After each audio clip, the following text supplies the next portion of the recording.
Thank you for coming. I'd like to call the meeting to order, the City Council on July 7th. I'm back in January, sorry. Please stand for the Pledge of Allegiance. Brian, would you start us off, please? I pledge allegiance to the flag of the United States of America and to the republic for which it stands, one nation, under God, indivisible, with liberty and justice for all. We have Father Kevin here tonight who's going to say the prayer over our council.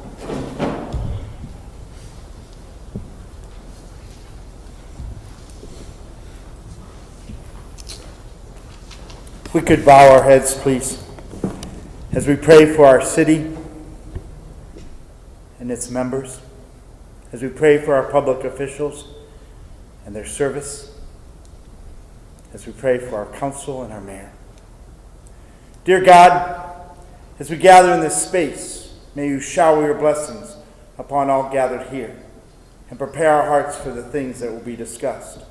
You have called us and chosen us for the task at hand. Bless our mayor and fellow council individuals. May the Holy Spirit fill them with courage and patience as hope as they address the issues facing our city. Lord, help them to be a blessing in the way they speak, the way they act. Let everything they discuss here be in alignment with your word, and may they speak with humility when presenting ideas. Help them to be open to new ideas and possibilities. Help them to admit their mistakes and be willing to act upon the solutions people give them. Guide them in their listening and speaking. May your glory and peace fill this room as they long to further the growth of our city. In Jesus' name, we believe in you and trust in you, for you are with us always. Amen. Amen. Thank you, Father. Thanks, Father. Nina, would you please call the roll? Councilperson Alvarez? Here. Councilperson Podgorski? Here. Councilperson Geishurst? Here. Councilperson Clem? Councilperson Williams? Here. Councilperson Gully? Here. Councilperson Zilli? Here. We have the approval of the June 9th minutes. Make a motion to approve. Second. We have a motion and a second. Any discussion? If not, all in favor signify by saying aye. Aye. All opposed? Motion carries. We had a brief meeting on June 19th. I believe you have your minutes. Motion to approve. Second. We have a motion and a second. Is there any discussion? If not, all in favor signify by saying aye. Aye. We have communication, correspondence, announcements from the mayor. I really don't have any announcements. I want to thank everybody for coming out tonight and wearing your mask. It's something that we're going to have to get used to for a while, and distancing. So welcome and thank you for attending. We have the clerk treasurer's report. So all of the June financial statements are in Dropbox for everybody. I'm going to be working on putting together a report of the different funds and what each report means, and identify specifically the goal of each report and what should be looked at. Thank you. Thanks, Dana. So just to kind of tag on with Nina, we were meeting yesterday on some financial issues, and so we are, the council and the department heads are all going to be doing an online budgeting class so that they learn a little bit more about the budget, because we're going to be doing the budget a little bit different this year. So I just, as we move through this process, you'll probably be reading and hearing about it. So it's going to be a little less complicated and a little more understandable to the council members. They are the fiduciary body of the city, and so we believe that they all need to be involved in this process. So we have reports from city officials. I think we have Chief Candiano here.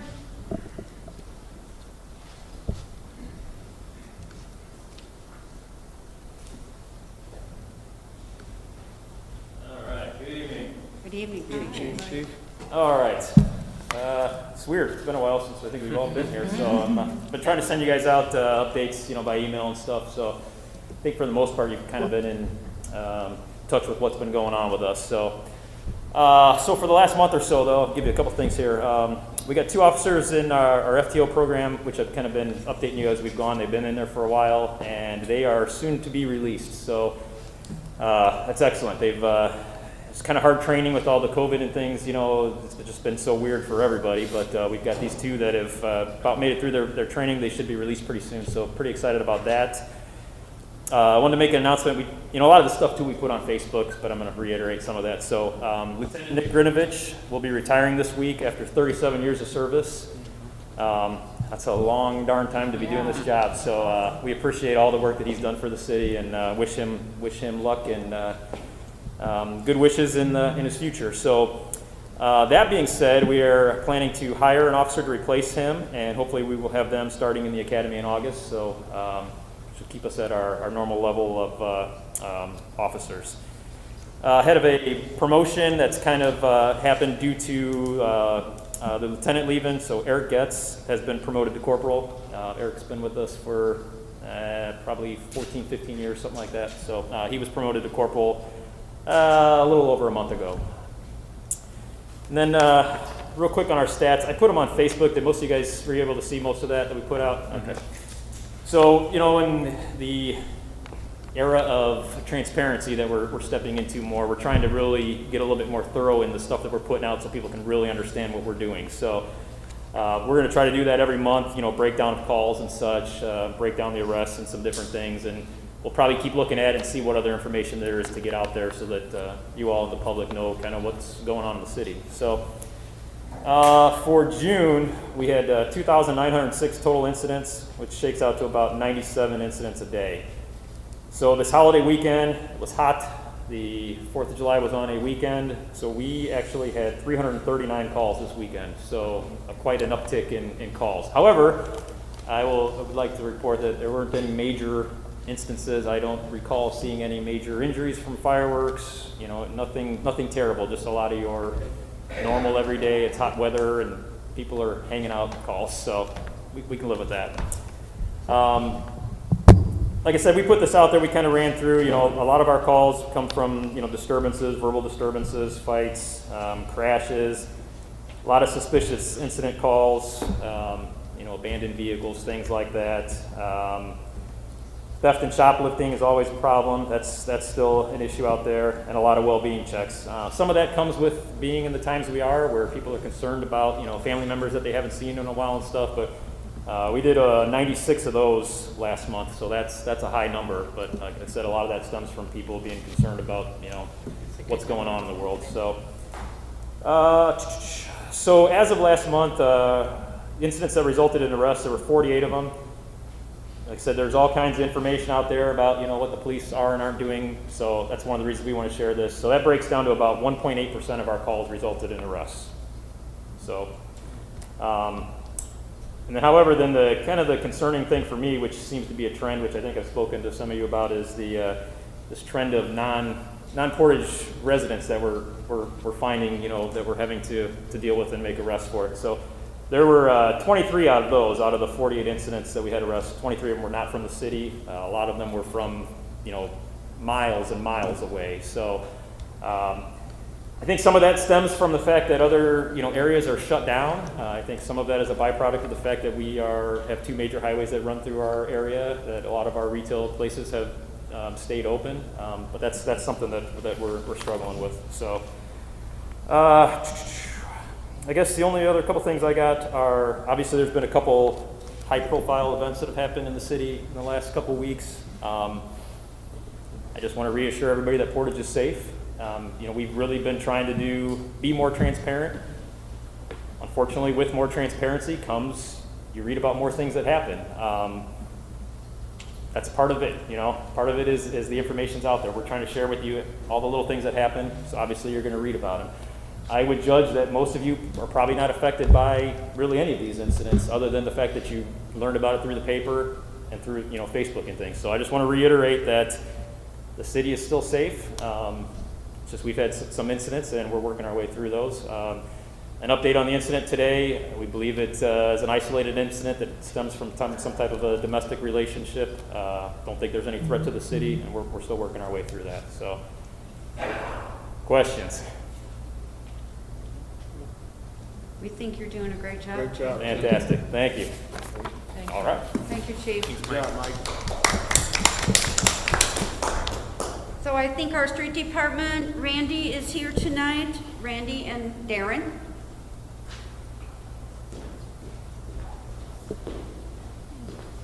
Thank you, Madam Mayor, Council. Good to see everyone back We're back. over these past months. But just to give you some things that are happening at the street department, we've been going through a mosquito abatement program. So back in June, we treated probably about 3,000 inlets to stormwater. We use these tablets that last about 6 months. We drop them in there. Those are all treated, and now we're in our fumigated process right now. So we've been doing that. Starts Monday, Tuesday, Wednesday, Thursday, and then Friday we hit the parks and trails and stuff like that. So, but if you have any questions on that, just let me know. We did have an email go out, or one lady emailed me regarding some of the chemicals. I mean, if the public is concerned about these chemicals, I'd be more than happy to share those sheets with them. These are very safe chemicals that have been developed by the Clark Company, so they are safe. So just want to assure the public with that. Also, this month we'll be planning some road striping to freshen up some of our fog lines and yellow lines. Also, we've been killing weeds like crazy. So we got plenty more weeds to go. We've been mowing grass in certain areas. We're also going to be probably doing some limbs tomorrow. We're going to be getting back on our limb routes. We just finished up with Amnesty today. Speaking of Amnesty, we're about at 20% recycle rate with our trash and our Green Lidge recyclables. I'd like to remind the residents that the majority of our residents really do a great job recycling, but we're finding some individuals that are violating that recyclable list and putting items in there that don't belong. And Republic Services is getting more stringent on our recycle stream, so they would like to see us try and clean that up. So I'm just asking the residents for help and to really police what they're putting in the Green Lidge recycling toter. So if we see violations, then we try to warn those residents, and if they continue doing that, we will be confiscating those Green Lidge toters. So it's only fair. We ask that you voluntarily do this, and that would help our city greatly. During that whole COVID thing, and we're still in it, but we've seen probably about a 15% increase in refuge throughout the city in the past couple months. That's just because everyone's home, cleaning out garages, doing remodel jobs, stuff like that. So, and we've also seen an increase in limbs because a lot of people doing yard work. So just be patient as we try to service those routes and those items throughout the city. Other than that, I'd just like to thank the police and fire for companies that have donated the hand sanitizer, gloves, masks. They have extended that to other departments throughout the city, and the street department benefited from those supplies, and we really appreciate that. So in this time. So if there's any questions, concerns. Randy, I know that you have some new toters and coming in. Are those? Did you get any update on when you're expecting those? They're still about 2 to 3 weeks out. I've ordered about 300 of them, but because of the COVID, that has just elongated the arrival times because of COVID. So, but I'm hoping those things will be here in about 2 to 3 weeks. Great. So, Randy, on those recycling that they're not doing it the way they're supposed to, are we finding them, those residents? no, I just confiscate them. There's nothing within the ordinance or any type of procedure in fining individuals like that. So I did have one individual, and I'm just going to say it like this. He filled it with trash, and he put a sign on it, filled with trash, and I did charge him for that. So Do we get fined from Republic? no, we do not get fined. We don't. So Yeah. according to our contract, Yeah, yeah, right. we do not get fined. When does that contract expire? It expires in August of 2023. Yeah. Okay, so we have some time. Yes. So, okay.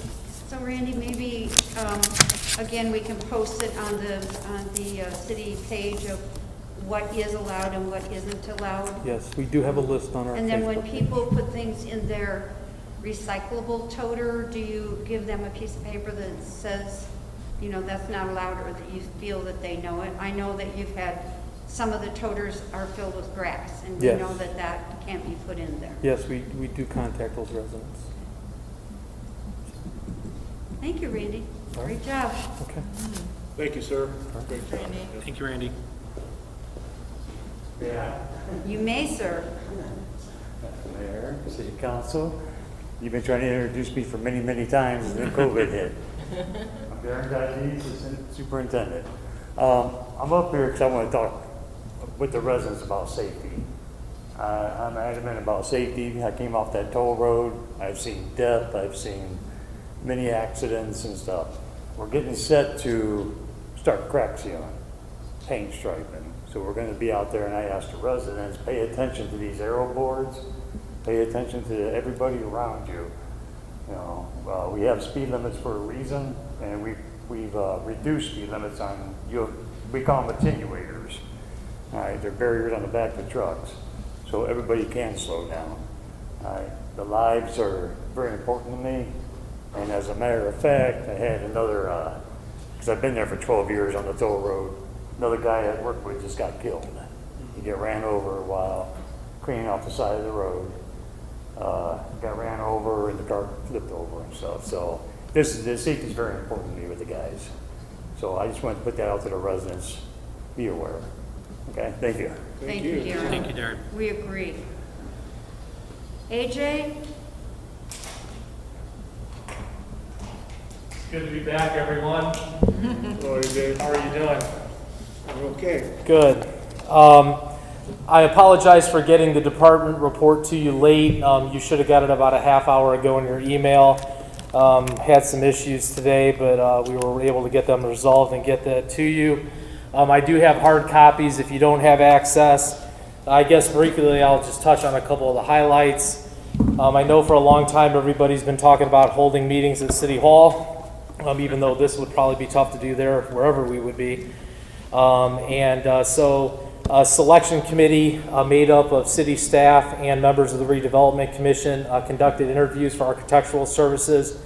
The selection committee has made a decision, and they'll be making a recommendation to move ahead with this firm at the July 23rd redevelopment commission meeting.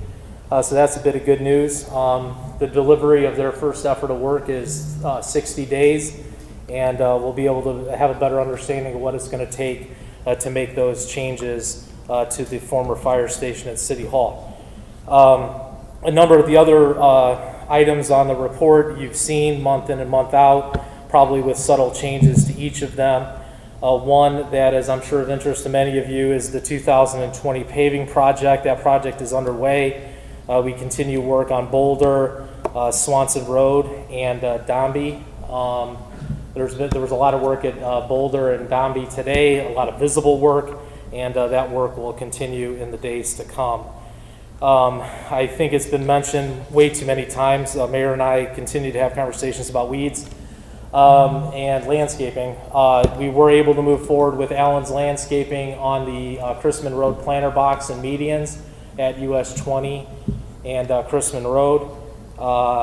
There was some concern about the maintenance of those in terms of watering and things like that. And Allen's continues to be out there watering. We've got a couple tough weeks ahead of us, and we're definitely going to make sure that those landscape materials that were placed are going to survive the next couple weeks. So we've been working very closely with them on that. Also, at the last redevelopment commission, because of the sale of the property on Melton Road, the redevelopment commission did have more money in their general fund, Fund 406, which allowed monies to be put into lawn care and property maintenance and repairs in some of the accounts in the redevelopment commission budget, which is going to allow the redevelopment commission to begin contracting out some of this work. The redevelopment commission has been very careful as to not spend all the proceeds of that sale. We need some more sales, but by doing so and keeping some of this this money in hand, we're going to be in a much better position heading into 2021 so that we can have many fewer conversations about weeds and landscaping. So I'm looking forward to that. A project that Mayor and I and Gina have been working quite closely on is Garrettson School. A lot of positive energy in the community about that project. Work is ongoing out there. The electrical contractor's done the first part of their work. We're waiting for NIPSCO to reconnect. We get back in the building, begin to turn on some lights. We've had city staff in the building removing the window units in the building, and soon we'll have a glazing contractor on site to reset the glass and the windows that have been previously vandalized. Point in all that being is we were going to spend those initial dollars one of two ways. We were going to board the place up, turn on security cameras, and take that approach in our community, or we're going to take the positive approach. Turn the lights on, fix the windows, and get the community excited about seeing something else happen. So I'm really looking forward to working with all of you, continuing to work with all of you, and moving that project forward. A lot of people have asked, what's this place going to be? Well, the good thing, not the good thing, but the exciting thing is that's going to be the topic of conversation in our community the next couple months. The Redevelopment Commission will be considering a design team to come in and walk us through that process and to really figure out what that place can be. And because I know a lot of people in our community don't want to talk about what could be, they want to get to work. That work is going to also include a conversation about the planning and what it can be, creating the vision, but there's also going to be some work. We had a volunteer day back on June 20th.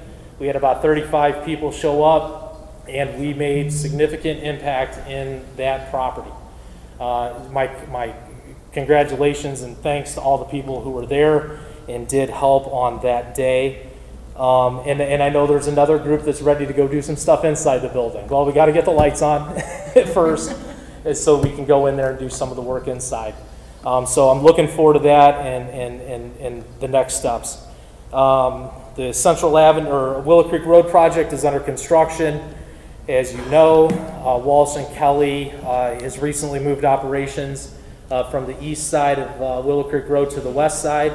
A lot of work is going on within the Willow Creek Middle School parking lot. They are on schedule, on time, with substantial completion and delivery on August 8th. I know some questions have been raised about, how's that working with school? The NDOT project manager on that job, his wife works at the school. So he's very attentive and very knowledgeable about how the schools are progressing and what their schedule looks like, and he is very clear and been very clear to the contractor that this needs to get done, or I think his wife's going to say so about it. So great progress there. I know some of you have probably reached out to the city. I know we've taken some calls at City Hall about street light maintenance. We have solicited contractors for street light maintenance, and those quotations will be submitted and read aloud at the Board of Works meeting next Tuesday. And again, we wouldn't have been in a situation to move forward with that, again, if we wouldn't have sold that property on Melton Road. Some of those, so that work right now is being handled by the Redevelopment Commission. Hopefully we can sort that out in years to come. Also, the traffic signal maintenance, luckily we haven't had too much go wrong with traffic signals, knocking on wood right now, so that we can get that firm under contract and hopefully not have to use that all that often. Other than that, the rest of the report is in here. If you have any other questions of me, or if you have any other questions right now, I'll be more than happy to answer them. I see that on Route 20, that new trucking company that's coming in, is that clearing of that, is that for them? Just to be on the west side of the Days Inn? That is, the property the Redevelopment Commission sold is on Melton Road east of Clem, or west of Clem.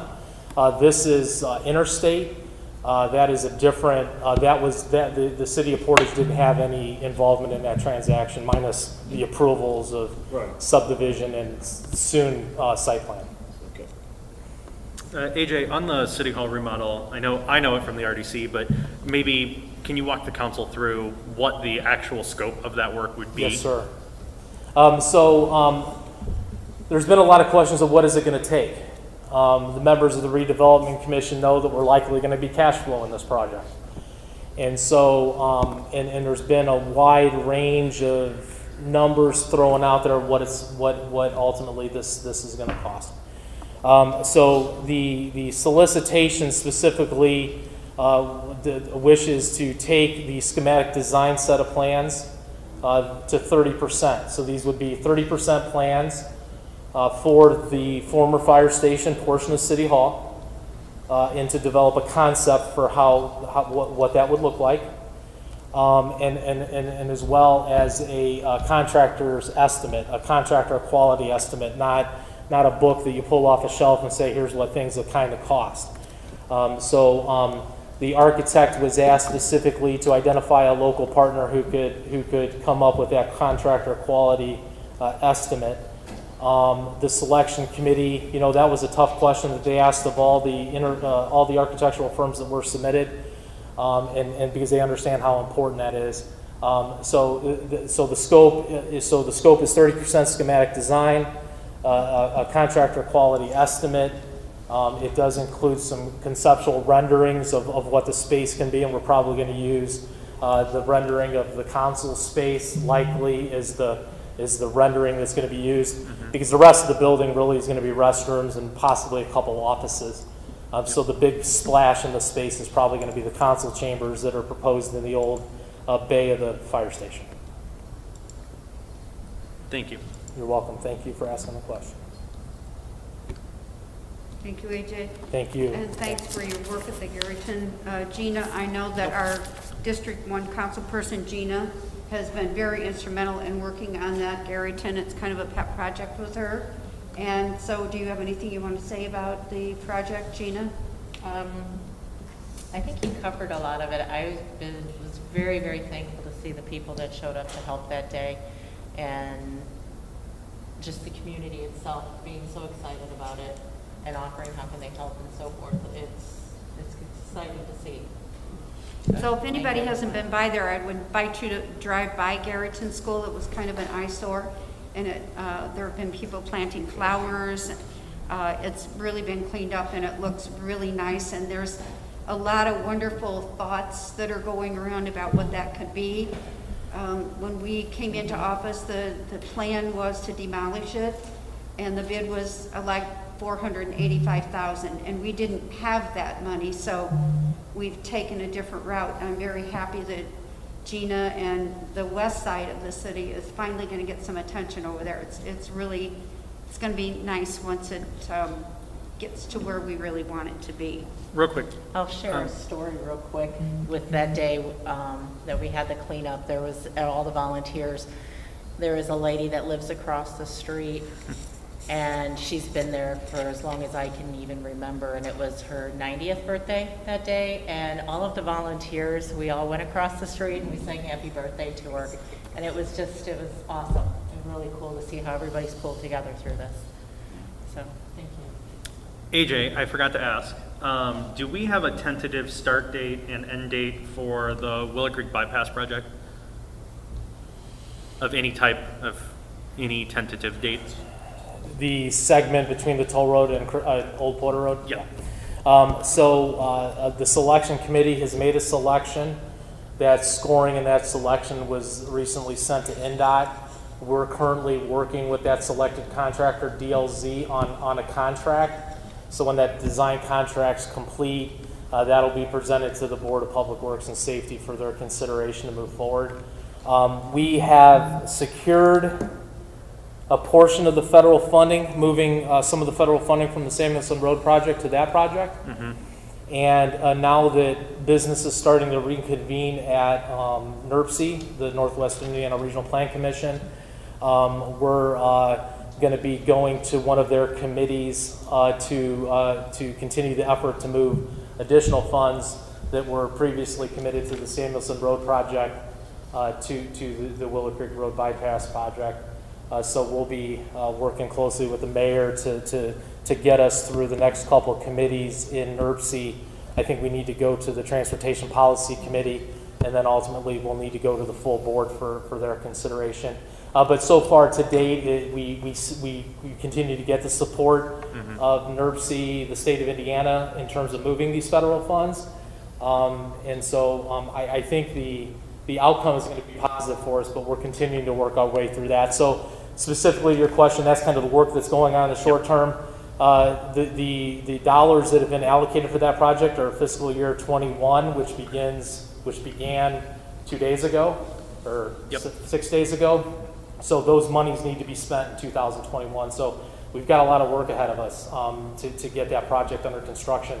There was a time when we were trying to coordinate the project with Porter County. Porter County has jurisdiction over the bridges, and they have some proposed work on the decks over the railroad, as well as the approach slabs, the concrete approach slabs on that bridge.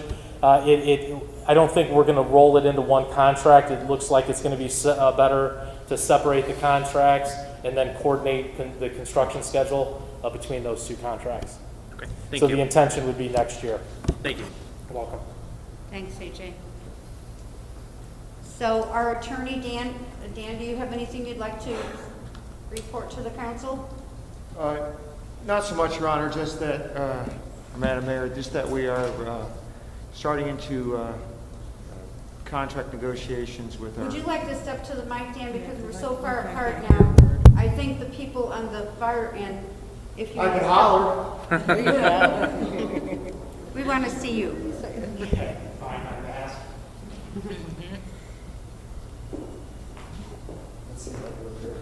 So not a whole lot to report at this time that I can really talk about, Madam Mayor, other than we've started back into contract negotiations with our sanitary and stormwater employees and the administrative clerk's new contract that we're putting together with the local 150 union. So as you know, we have a lot of contracts coming up.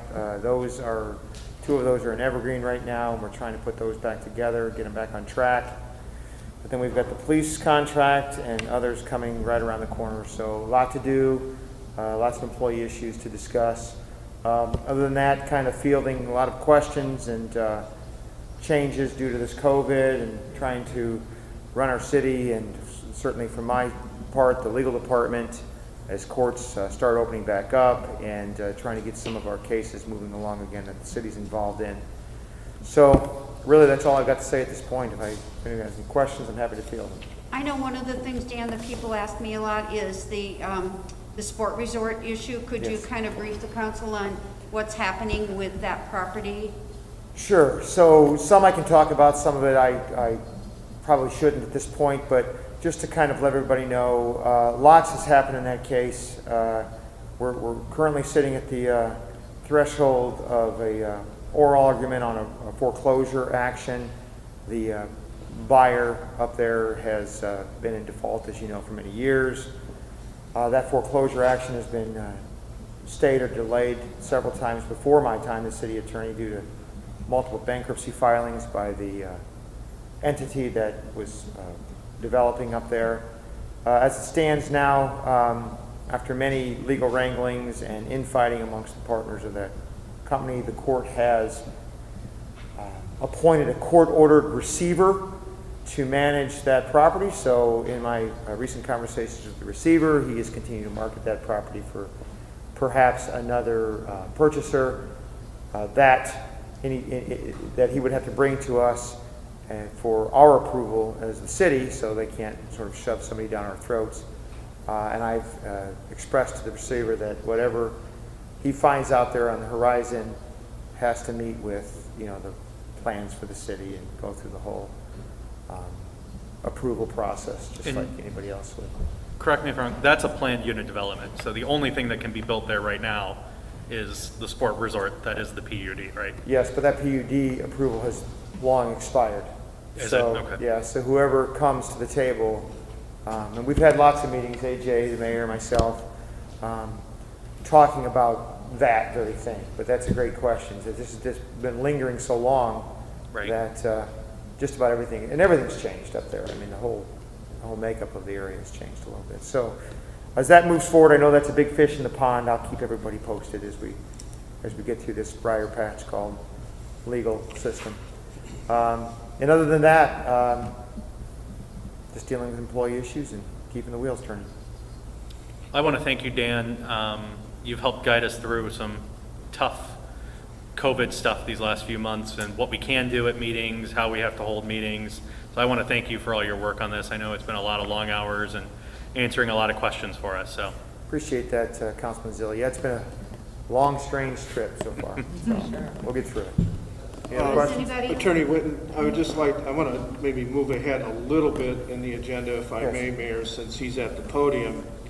And maybe he could take some time to comment about a change in the agenda for this evening Yes. regarding the rezoning ordinances. Since you're here and standing at the podium, it may be Certainly. appropriate. So we've got two rezones on the agenda for tonight.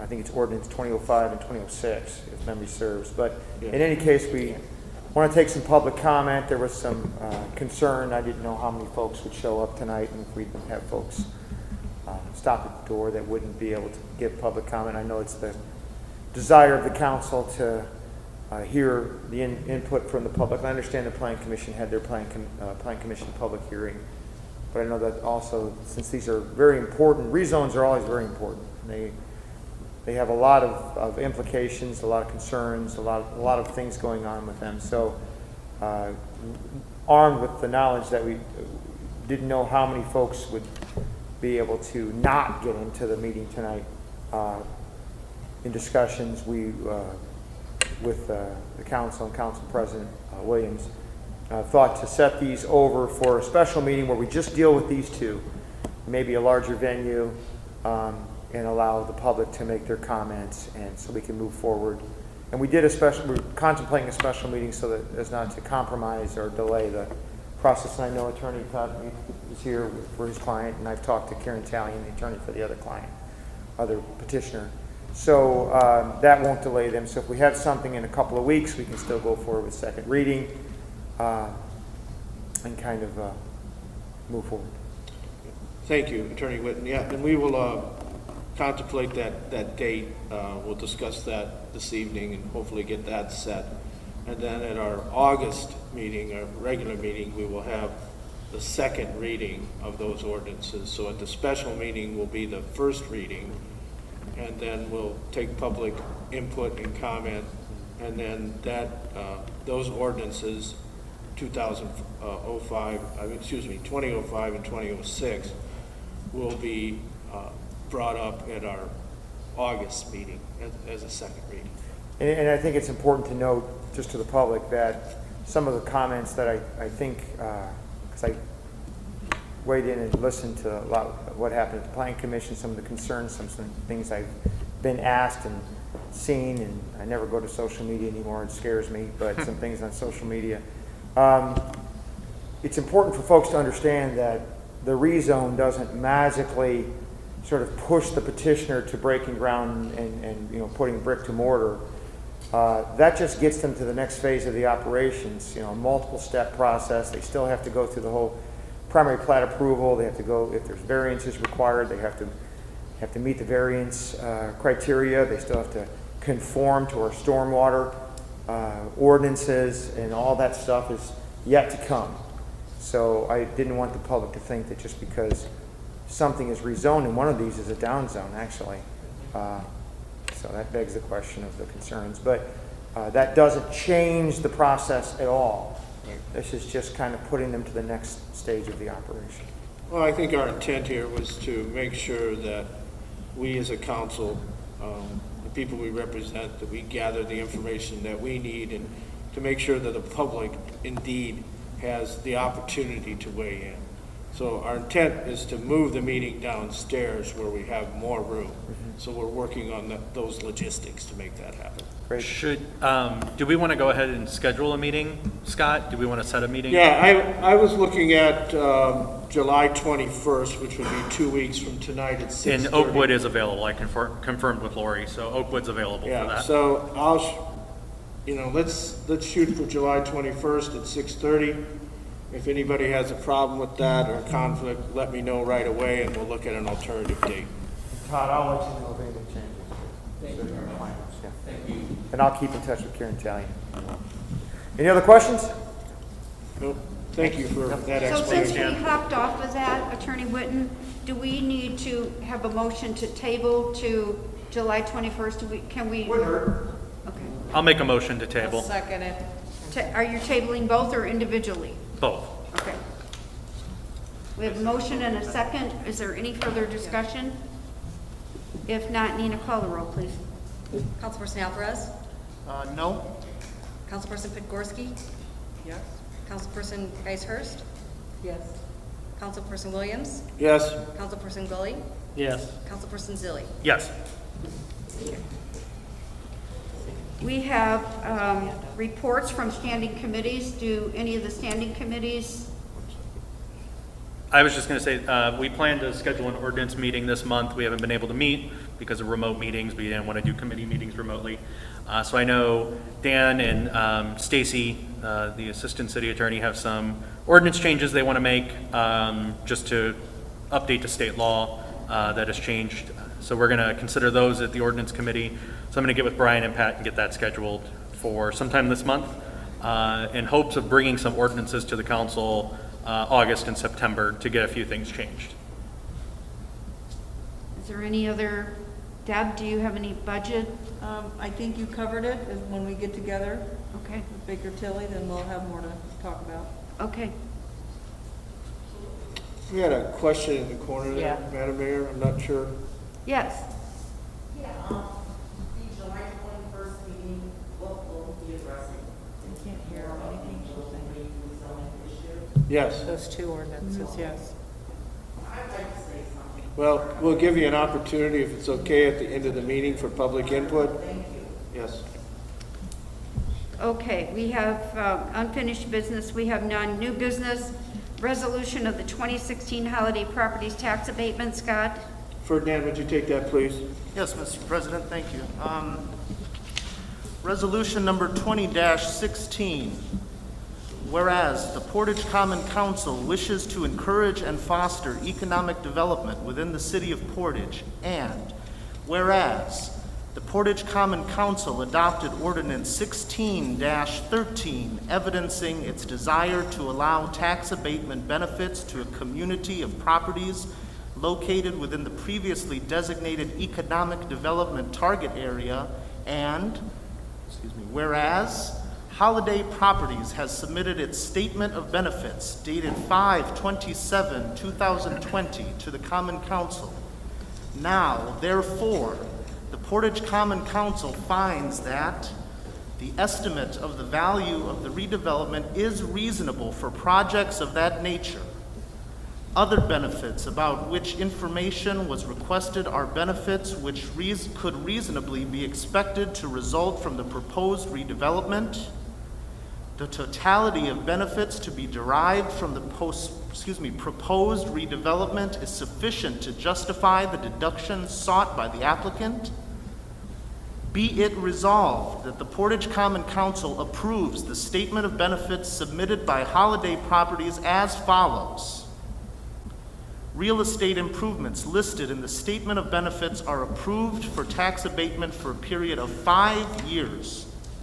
Be it further resolved that a tax abatement fee in the amount specified in Section 30-6 of the City of Portage Municipal Code shall be paid by the property owner during each year in which the property owner's property tax liability is reduced by the tax abatement approved herein. Be it further resolved that the tax abatement granted by this resolution is conditioned upon the property owner consenting to the imposition of the tax abatement fee. Passed and adopted by the Common Council of the City of Portage, Porter County, Indiana, this day, 7th of July, 2020.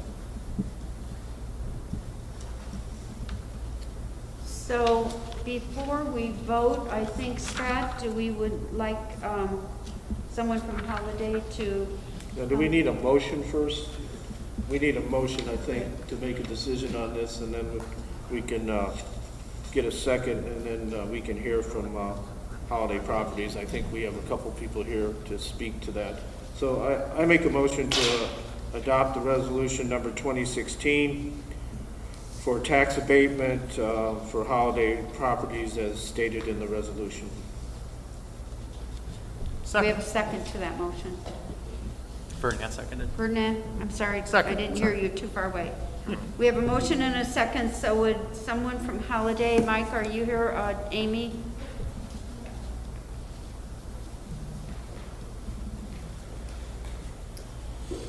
Thank you, Madam Mayor and members of the council. We appreciate your help.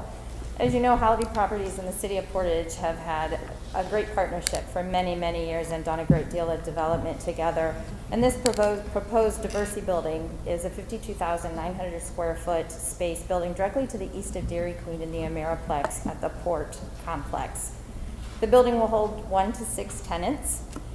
Holiday's most recent property built, the Belmont building, was completely filled 100% prior to its completion date. So it currently houses tenants such as B Nutty, Falk PLA, Kirby Risk, Sylvant North America, and Holiday Properties themselves. Ameriplex Complex has 31 buildings, 56 businesses, and approximately 4,000 employees who go in and out of there every single day. The build out of the diversity would create approximately 100 construction jobs while it's being built, which is great. It will also continue to create opportunities for new businesses with good jobs for Portage as well as Northwest Indiana residents. You know, although we can't predict the number of employees that this building will bring in, typically it's one person per 1,000 square feet, which we have about 50 employees with good paying jobs. So even with the tax abatement, the diversity will continue to generate $524,000 in new taxes over the 10-year period. Have an annual payment of $92,000 after the abatement period, and it currently generates $2,500 in taxes. So we are excited to bring this to you. Mike Micka, who is the VP of Holiday Properties, of Development for Holiday Properties, is here to answer any questions that you might have for either myself or for him. Thank you, Amy. I would like to comment. Thank you, Amy. The request was for a 10-year abatement, and the resolution spelled out a 5-year abatement. So just wanted to make sure we were talking about the same term. Has that term been one that in previous resolutions we've done 10-year abatements? Yes, 10-year for real property. So it doesn't have to be 10 years, let's be clear about that, but that's sort of the default. And as a matter of fact, if you don't lay out the time frame specifically in the resolution, the auditor will default to 10 for real estate, 5 years for personal property. But you don't have to do that. So do we have to amend the motion You do. then? Yes, you do, Mr. President. So I'll amend the original motion so we're very clear. As the resolution was stated, it was read correctly, but it was intended to be a 10-year abatement on real properties. So I'll amend my original motion to reflect the resolution 20-16 to be a term of a 10-year abatement on real property. So are there questions for Need a Mr. second Micka? on that motion, Madam Mayor? Do we have to? Yep. We have to have a second on that motion. We did. Does the previous second agree with the amended motion? I'm sorry, I can't Do hear you agree with the amended motion, Ferdinand? Yes. Thank you. So are there questions? I have a from the- question. So given COVID, I know a lot of companies are moving to remote employment or not having employees in offices full-time. How do you think that this is going to affect this property? I mean, this is all office work. That's a great question. Actually, the building is going to be designed similar to most of the buildings in the back of Ameriplex. Okay. The light industrial flex buildings. So those tend to be about 15 to 20% office and more warehousing and manufacturing. And so to further, I feel like there's more manufacturing opportunities now with COVID.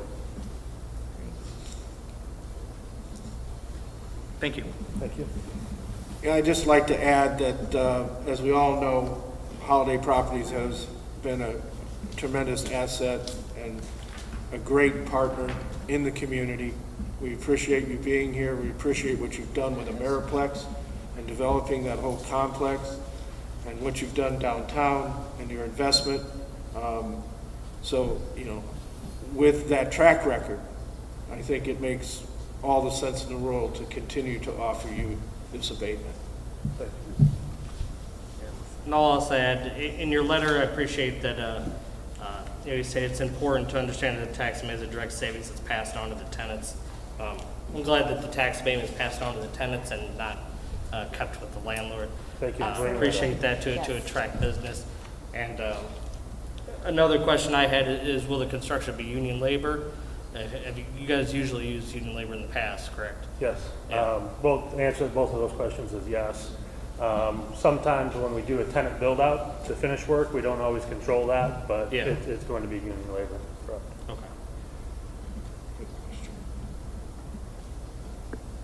Are there any further questions? If not, Nina, call the roll. Councilperson Alvarez? Yes? Councilperson Podgorski? Yes. Councilperson Geishurst? Yes. Councilperson Williams? Yes. Councilperson Gully? Yes. Councilperson Zilli? Yes. Thank you, so much. Mike. Thank you. Thank you Thank you very both. much. Thank you. We have an ordinance amending 2007, Section 70-56 of the Municipal Code entitled Garbage Collection Fee. Colin, would you take that, please? Yep. Ordinance number 20-07, an ordinance of the City of Portage, Indiana, amending Section 7056 of the Municipal Code entitled Garbage Collection Fee. Be it and it hereby is ordained by the Common Council of the City of Portage, Indiana as follows. Section 1, Ordinance Amendment. Ordinance Amendment, Chapter 70, Article 3, Division 1, Section 70-56, subparagraph B shall be amended by replacing the existing text in its entirety with the following new text. The garbage collection fee shall be billed monthly in conjunction with the applicable sanitary sewer and stormwater fees. The garbage collection fee, as well as all other costs, fees, fines, or other related charges in the replacement of missing tote carts and in the collection of bulk items or any other yard waste discarded materials shall be billed and collected by the clerk treasurer. The city may use all means necessary to collect and recover all past due accounts. The entire monthly bill which is due is subject to a penalty of 10% if not paid on or before the expiration of the past due date shown on the billing statement. In collecting past due accounts, the city shall be entitled to recover its cost of collection, including reasonable attorney fees. The clerk treasurer is authorized to waive up to 3 months of late fees due to billing irregularities and or to encourage payment of outstanding bills. Let the record reflect this has been read in full. Motion to suspend. We have a motion. Do we have a second? Second. We have a motion and a second. Nina, call the roll. Councilperson Alvarez? Yes? Councilperson Podgorski? Yes. Councilperson Geishurst? Yes. Councilperson Clem? Councilperson Williams? Yes. Councilperson Gully? Yes. Councilperson Zilli? Yes. Motion to adopt. Second. We have a motion and a second. To Sure. clarify just what this is adding, this is going to allow Nina to waive 3 months of late fees. This is the new language that we're adding to this. So, Otherwise, it goes to the 3 boards. yep, otherwise it would go to Board of Works and then Sanitary Board and Stormwater Board. This ordinance is going to just allow Nina the authority to waive up to 3 months of late fees. We have a motion and a second. Is there any further discussion? If not, Nina, please call the roll. Councilperson Alvarez? Yes? Councilperson Podgorski? Yes. Councilperson Geishurst? Yes. Councilperson Williams? Yes. Councilperson Gully? Yes. Councilperson Zilli? Yes. We have a salary ordinance amendment. Scott? Deb, would you take that, please? Yes. Ordinance 20-08 amendment. An ordinance amending the 2020 salary ordinance of the City of Portage. Be it, and it hereby is ordained by the Common Council of the City of Portage, Indiana as follows. Section 1, Ordinance Amendment. The section entitled Administrative Positions of the 2020 salary ordinance currently written as follows. Police, Animal Warden 2, $40,800.22 maximum salary, shall hereby be amended to read as follows. Police, Animal Warden 2, $39,000 maximum salary. Let this reflect it's been read in its entirety. Nina, could you maybe? Motion to suspend. Thank you. Second. We have a motion and a second to suspend. Nina, call the roll.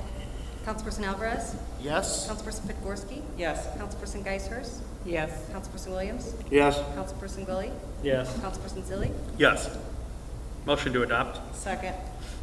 We have a motion and a second. Is there any discussion? Scott, did you have something to say? Yeah, Nina, can you just explain There's just been purpose here? Yep, there's just been a staffing change in the animal control department under the police department's budget. And the salary is actually a reduction in what is stated in the original salary ordinance. So it's just as a matter of transparency and keeping it clean. Just Okay, thank you.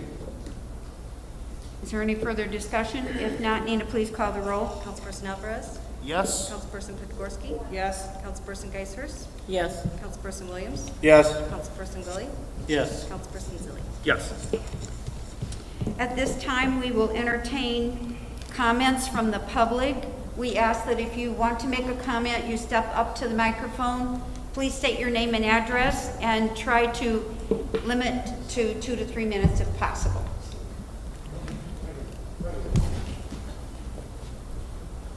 My name is Al Corey, 3891 Stadium Street in Cardinal Crossing, also known as the South River Walk.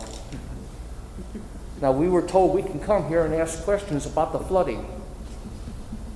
Now, I was just kind of, my hearing is bad, but my wife told me that that's supposed to be discussed later. We had a meeting with our councilman about a couple weeks back, and he told us that they don't know where the money went that was allotted for fixing the road up. We've lived in Portage over almost 50 years, okay? So I don't understand where money can disappear unless somebody's doing this.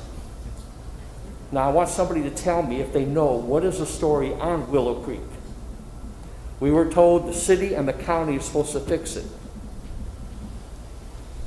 But now I was wondering, is this true that if for some reason next year, this is for some strange reason, you get a lot of businesses that want to open up on Willow Creek.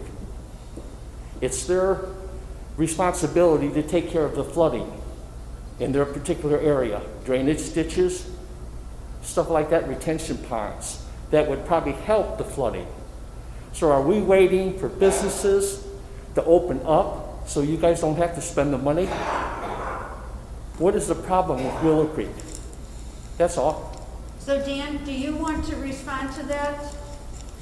Well, I can to some of it. I mean, some of it I can't because I'm not an engineer, but it is true that the county and the city have had discussions, some of them quite dated, but with respect to the remediation of the drainage problem up there. And I've asked the county engineer from my county councilman hat to rework the remediation plans to see if the county could do more to address some of the immediate plans, because certainly the county and the city have a different, I mean, they have a shared interest in making, you know, the flooding and the drainage issues go away, but some of the area of concern is in city limits, and some of it, frankly, is in county area. And of course, the county has had discussions about extending Willow Creek Road and all kinds of stuff like that going on in the background. But in any case, that's where it's at now, at least from the county perspective, to see what the county could do more to help, because the city doesn't have money. So let me explain to you, sir. There was a bond, a stormwater bond, and a certain amount of money was put aside in the bond to purchase the land to do this project. The city's role, actually the stormwater, was supposed to purchase the land, and then the county would pick up on the project after that. That was kind of the original agreement, to my understanding. So you need to understand that the council at one point was not involved in this project, so they didn't really know a lot about it. And then when the council took the utilities away from the previous mayor, then we ran the stormwater utilities for 1 year. And then we were sued by that mayor and then we had to give it back to him. So we were kind of in and out of the process, just to let you know that part. And so when we took this administration over, we started inquiring about the bond and where we were, because our job as the Stormwater Board was to purchase the land. That was our role. And there were money set aside for that. But when AJ came to me and told me that that money wasn't there, that it had been spent. So that's where we're at now. We're trying to figure out, we can't proceed with the project anyhow until we purchase the land to do the project. So we're talking with the county engineer. Dan's working with them to try to see if we don't need all of that land. We're trying to refigure all of this out. We were kind of surprised to find out the money had been spent too, and it wasn't there to purchase the land. So, but we are going to work. I can assure you that we are working through it. Where does this money go?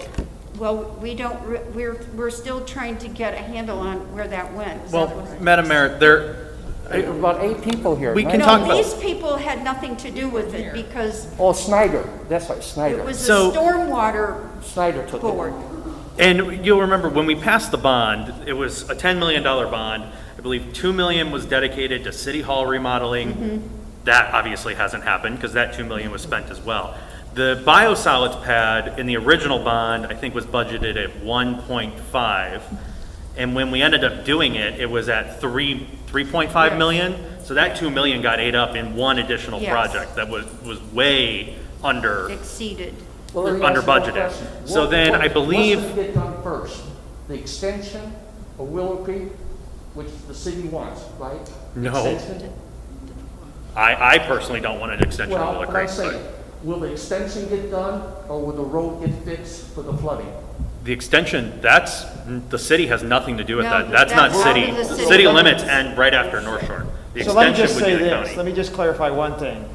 I'm not sure the extension is going to occur. You understand that from the county's perspective, we're only as far along as the engineering for prospective routes, and some of this has to do with NERC grant matches and all kinds of stuff. So, no, the extension isn't a foregone conclusion. That's a maybe, and that has nothing to do Well, with I'll put it this. this way, if you have the extension, that's going to bring a lot more people in Portage. A lot more, maybe more businesses, which means a lot more money. But once you cross 700, that is county, that's not city. So at the city ends at 700. That road was constructed under Olga, and the engineer was wrong in what he did. So the city is responsible. That was under Olga, not under the last one. Olga made all those mistakes with Craig. That I know for a fact, and you do too. Well, no one's saying that the problem doesn't need to be fixed. We're trying to fix the There was a problem. plan to solve it, Why don't and there we was money put set something aside, and across the road then and see everything, how much other traffic things went is? over budget, and the money was spent. Nina has a report here. The bond is now at negative, what is that, 17,000 in that account. Why And don't half we- the projects that were supposed to be paid out of the bond didn't even get covered out of the bond. The money was spent on other things by the previous administration. Why don't they put something across the road and see how much traffic is coming from Portage? Not from 700, from Portage. They have tons of it. It's not our subdivision, it's Portage. But your subdivision's in Portage. Right, but we're not the ones responsible. The city of Portage is We agree, coming the out city that is way. absolutely responsible for fixing the drainage problem. Nobody's Well, debating it's a that. mess. It's a mess. Nobody's debating that issue. We had originally partnered with the county, and the agreement with the county was the city would purchase the land, which some of it was actually outside the city limits, We had and a the lady county would do the lose her construction. car over that. She lost her car over that pit. Well, Marge, I can assure you that we are working on it. We are faithfully working Well, on I've it. heard a lot of rumors and stuff about the Well, whole rumors thing. are rumors though, Marge, and we are I hope faithfully so. working to get something done there. We realize there is a problem with the water. I hope so. Does anybody else have anything they would, ma'am?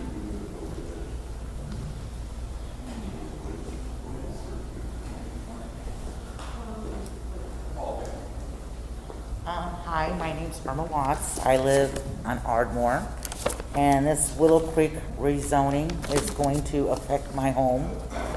I'm originally from Lake County. I heard about Portage for numerous years, and finally in 2007, I married a man here in Portage and moved to Portage. The first time I came to Portage, I was amazed at all the wooded areas. Lake County does not have that. I was amazed with the beauty and the wildlife here in Portage. That really captured my eye. This wooded area behind my home contains a lot of wildlife, also a creek. Tonight I hear we have landscaping working in areas because apparently the city of Portage wants to be concerned with its appearance. I also hear stories about cleanup areas, people gathering together to clean up areas because, again, apparently the city of Portage is concerned with its appearance.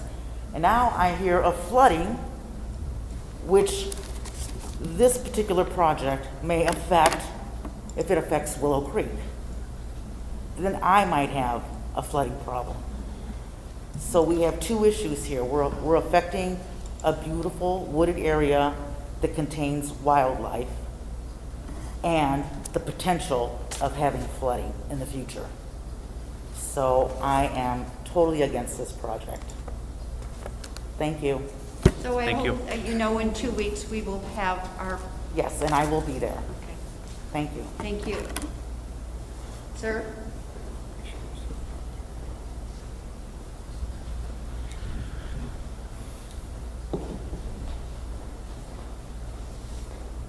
My name is Jim McClellan. I live at 2892 Blake. I have an issue I need to bring forward to you, and it might take slightly longer than 2 or 3 minutes, but I'll move as quickly as I can. So I've been a contractor for 40 years, excavation contractor. I started working in Portage in '06 when the Sterling Creek development went in, and I helped build the Lakeshore Bone and Joint Institute. At that moment in time, there was a dirt pile left over. When you have very thick dirt, which that parcel does, about 12, 14 inches thick, you have to remove all the black dirt. Nothing can go on it, not a road, not a parking lot, not a building. So that creates what's referred to as an overburden pile. The city had Hammer, the person who bought it from JBL 120 LLC, for a performance bond on them. And that got them to give me the dirt, and I got rid of it on my job sites as I was installing hundreds of lawns each year because there was a building boom. Then I went to the 10,000 yard pile that was owned by JBL 120 LLC that was from the road that they put in, and that had a performance bond. And I eliminated that material. Then I went to the 28,000 yard pile. From there, and all those had performance bonds. After that, I went to across the street to Cardinal Crossing, to that development. So now let's just set that to the side for a second. At the same time, my little sister's husband got Lyme disease. And she found that there is no more misdiagnosed, misunderstood disease in our country. She became essentially the de facto expert on all things with Lyme disease. She's a investigative journalist, not Emmy nominated, worked for National Geographic, Discovery Channel. She had an Emmy for Lost Boys of Sudan. If you Google my last name and just go McClellan, Lyme disease, bang, there's the articles. Washington Journal, New York Times, Wall Street Journal, Scientific American, Johns Hopkins University, where she works at. So she made me aware of the danger of the Lyme disease. And I, through self-protection and concern for my friends and families that would visit the dirt piles, because it is a hot spot, because the conditions are ultimately perfect. Porter County first got Lyme disease in 1987. We gave it to the whole rest of the state. There's only one other county with more deaths from Lyme disease than us. It's misunderstood, misdiagnosed, underestimated. The CDC rates Lyme, Connecticut as a spot that is 99% of America is safer than that for Lyme disease. Portage, Indiana, 98% of America is safer than our hometown. Probably not aware of that. It's hidden. But you just go to Ball State University, Purdue University, CDC, or my sisters work at Johns Hopkins, and it's all laid out for you very, very clear. I kept these ticks at bay through self-preservation. I'm no longer there. I felt it to be my moral imperative to tell someone, frankly, I am handing this problem to you. Now, the unique characteristics of a dirt pile that's 50, 60, 70 foot in the air, it's exposed to wind, sun, rain, the dirt softens. That lets the mice burrow. It lets the ticks, which come in and out of the soil constantly, it lets the weeds grow. It's a perfect situation. I had it easy because the pile I was working on was covered around by cornfields, acres and acres and acres. And you start walking through cornfield, you get cut on sharp leaves. But now there is a paved road from the city park to the dirt pile, and I am no longer there. I mitigated it by constant attraction of coyotes. You have to have deer to complete the cycle. Deer smell coyote, you're a half a mile away. And I fostered those coyotes. You guys can't use the tricks I did. The reason it remains is in 2005, the developer, for whatever reason, unlike other developers, did not have to performance bond. Phase 2 come, no performance bond, now we're up to 30,000 yards. Phase 3's come, now you're at 50,000 yards. It will cost $250,000 just to get rid of the dirt. Let 5 years go by, it'll be $350,000. Where is this dirt pile? Cardinal Crossing. Phase 1 dirt pile exists. Phase 3 was placed on top of Phase 1. That pile is the one that is now in a paved path to the city park. And the boys are climbing the pile. I do not want to be alarmist, but I took a lot of time and effort and spent my money protecting myself and anyone else that would come out. But I'm no longer there, and I could not walk away without someone knowing this. Phase 2 pile exists. That's a whole nother hotspot. It's just, this really is not really an opinion. When you take the hotspot and the perfect thing and you join it together, and then that person who was mitigating it is gone, and now you put a path to it, it's not really a guess. It's a when, not an if. So why wouldn't the developer be responsible for it? I guess I'm He confused. is. However, he was not motivated to do so as other developers were, because the performance bond exists for, well, what if a developer were to die or go out of business? Then you guys could cash it in and pay this guy to haul it off for $100,000. Right. Cost the developer $5,000 for it's like an insurance policy. But then if he dies or goes bankrupt, you got $100,000 to pay whoever, right? This has been your policy. In other communities like Crown Point, which is where the glacier next deposited significant black dirts, this is done 50 times a year. If you dig up a spot the size of this room, you've got, 500 semi-loads of black dirt. So it's common there. But for us, see, the glacier didn't deposit black dirt except for over Ridge Road and in this little baby box. So I don't care why they didn't do it, how they didn't. I don't care about none of that stuff. I just know that I can't do anything more, and I know no other governing body that could intercede. I will field any questions, but when I leave here, I'm not coming back for another presentation. I'm not checking up on you. This is your baby. I'm done. I've been protecting them kids for a decade out of my own pocket. Lyme disease is real, and we are ground zero, but it does not enter the mental dialogue because it's such a misdiagnosed disease. You want to listen to the veracity of it, look at Purdue, look at Ball State, look at CDC, put in my last name, McClellan, Lyme disease, and push go on Google, and you will see endless articles by my little sister. And some of the material that's at Johns Hopkins was material that I did here in Portage, because she was always the brains of the operation. I was always the tip of the spear, as we've always been scientific together. You know, I did collections, and I kept records, and I did the whole thing. And you could walk along Sterling Creek, like St. Joe County has more deaths and cases than us. But that's because guys are walking along the St. Joe River casting for the fish.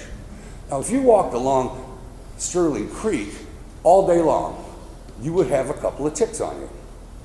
If you walked from the top of the dirt pile, and you took 8 hours doing that, if you went from the bottom of the dirt pile to the top of the dirt pile to the bottom of the dirt pile in 5 minutes, you'd be loaded. They are a very seasonal creature. They explode and then go back into earth. They are not to be thought of as an insect like a mindless fly or a mosquito. Their closest cousin is the scorpion. They are an arachnid. They are a thinking predator. And they are very good at what they do. All they want to do is get blood and make little baby ticks. Now, how could you be prepared for such a crazy thing as this? I know that you must all be going, wow, this is really a kick in the head. Think about it. Do something. If anybody's got any questions, I will always come to your aid. I'll take you out there. I'll bring my tick equipment. I'll prove it to you, whatever you want to do. But it's yours now. So, any questions?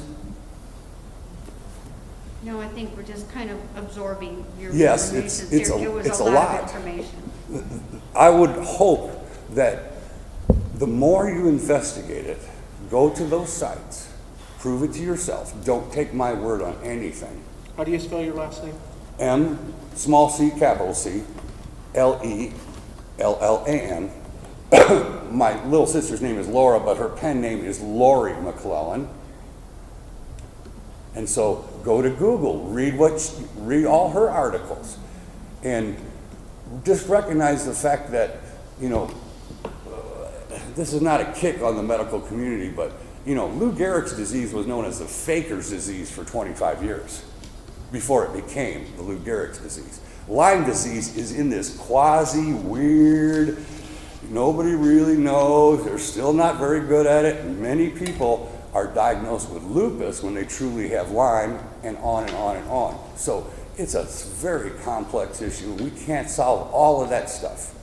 But we could put a fence around the hottest spot in Portage, or somebody could, and keep them kids off of it until you do figure out what to do.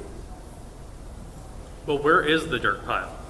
Well, it's physically located. There's actually 3. He's gotten away with not bonding 3 times. Cardinal Crossing, new addition, which has now intersected with the old neighborhood. Cardinal Crossing is the one on Willow Creek near the flooding that these people are talking about, right? So the new Phase 3 has connected Phase 2 and the original neighborhood, which it just happens to be that intersection is where the park is. No, I know it's in the neighborhood. I'm asking where in the neighborhood is this dirt pile? Well, is it the end of a street? Is it behind houses? Well, Is it on they the place it north on end? your park. But the park is, Their park they that haven't they're supposed developed to have for anything. you, the land that's supposed to be dedicated to the park, they put it there. But that's where the Phase 1 pile was. Now Phase 3 is on it. It is larger than this building. What street is it on? You know what? All those streets are named after baseball. It's either Home Run Avenue or Cardinal, you know. Listen, but you don't need a map. Well, you if go it's to as Willow big as you Creek and say you go, it that's is, the it'd be biggest hard thing to I've seen miss. in my life. That's Walmart. It's bigger than Walmart. You'll find it. Then there's another one right on the edge of 700. But you keep saying it's by the park. I don't know what you mean by that. If it's in the neighborhood, the park isn't connected to the It is neighborhood. in the neighborhood.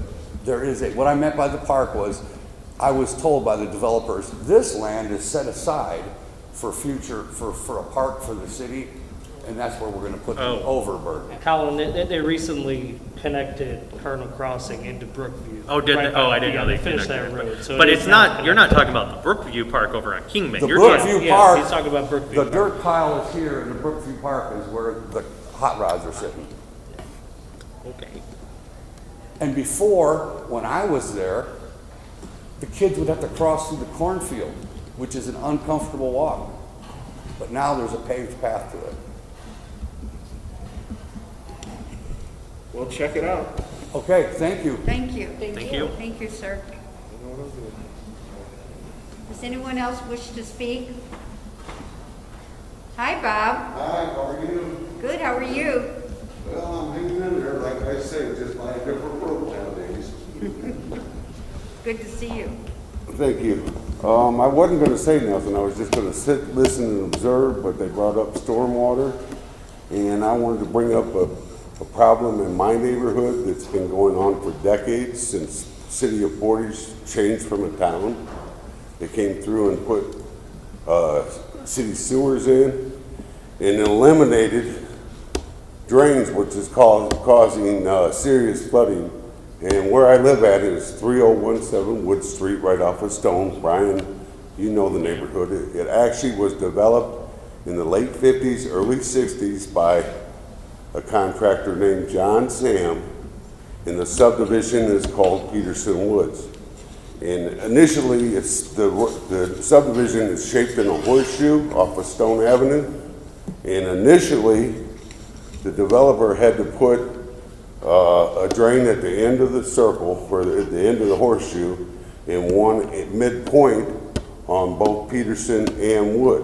When they came through and put sewers in, they eliminated the drain, the mid-drain and the low spots, and the contractor that put it in said, oh, the city will be back by and putting storm drains in. Well, that was 4 decades, almost 5 decades ago.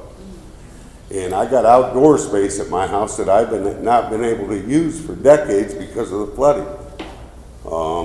You know, I got pictures that I could email anybody if they would like them. But anytime we get more than 1/4 of an inch of rain, the whole easement between my house and the next door neighbor and their whole front yard fills up with water. And around the other side of the block, that fills up. The storm drain at the end of the block gets clogged all the time, and nobody cleans it out, so it floods out down there. And that pipe, it runs into Willow Creek, which is at the end of the circle. And those 2 drains that were midpoint in the subdivision used to tie into the drain at the end and then drain into Willow Creek. So Bob, have you talked to the Stormwater Board? No, that's what I was gonna ask, is when is the next storm board Well, meeting? actually, this Thursday, the Stormwater Board meets at City Hall. At City Hall? Yeah, Wh- we what's meet it? at 3 o'clock. 3 o'clock Mhm. this Thursday? Okay, I'll make it a point We to be meet the there. first Thursday after the Actually, I first think Tuesday. it was on the agenda under John Cannon to be repaired, Mhm. but he did that big change order and got the storm drain in front of his mother's house fixed and trenched and draining into the creek. And the paving for my street or the Peterson Woods subdivision was taken off the list. I think it was because I was supporting you as mayor and not him. Bob, quick question So- for you. When they did the Stone Avenue project, did that make it worse or better? I mean, it's still not good, I'd but did say it make was it worse or better? Probably about the same. Okay. So you have no stormwater infrastructure on Wood at all, other than, Wood or Peterson, other than at the very end of the horseshoe where it drains into Willow Creek.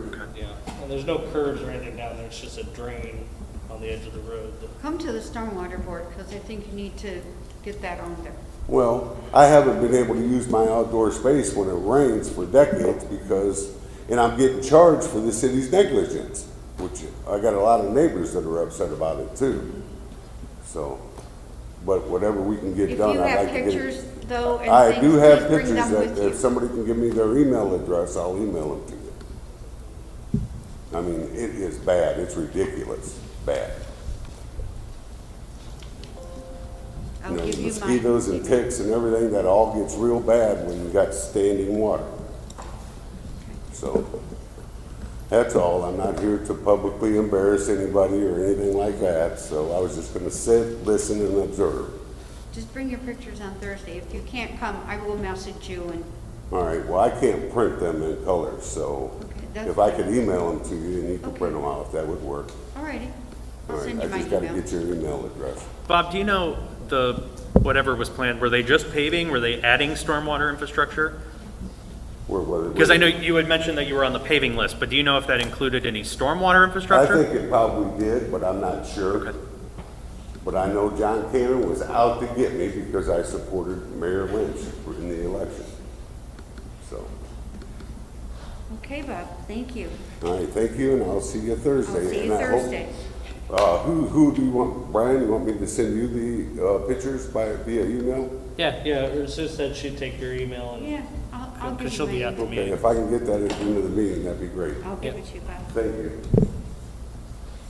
Is there anybody else who wishes to speak? Motion to adjourn. No, Oh, hold oh, on. I We missed have a a hand. gentleman who'd like to speak.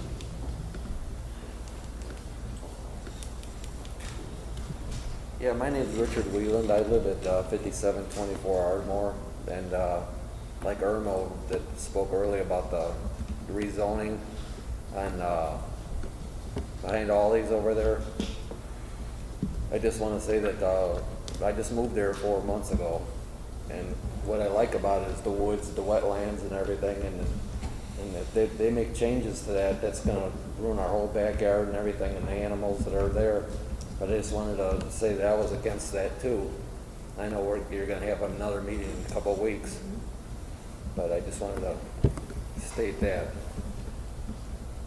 And please come back in 2 weeks when we have our meeting on the 21st, please. Okay, thank you.